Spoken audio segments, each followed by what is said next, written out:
இந்த கவிதை கணவனை இழந்து தனிமையில் இருக்கும் பெண்ணுக்காக இந்த கவிதை. நீ பலமாயிரு, சில வார்த்தைக்கு பலவீனமாய் விடாதே. துணிவாயிரு, எல்லாம் உன்னிடம் தோற்று போய்விடும். நீ கண்ணீரை சிந்தும்போது வேறு கைகள் வந்து உன் கண்ணீர் துடைப்பதில்லை. உன் கைகளே உன் கண்ணீரை துடைக்கும்.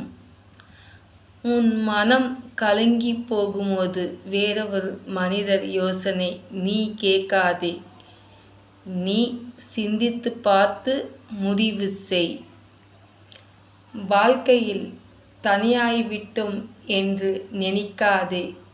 உன் குழந்தைகளே உன் பொக்கிஷம். அதை நினைத்து கொண்டு உன் காலம் கடந்து போய்விடும். மனம் கலங்கி போவாதே. எல்லா பெண்களும் பலமாக இருக்க வேண்டும்.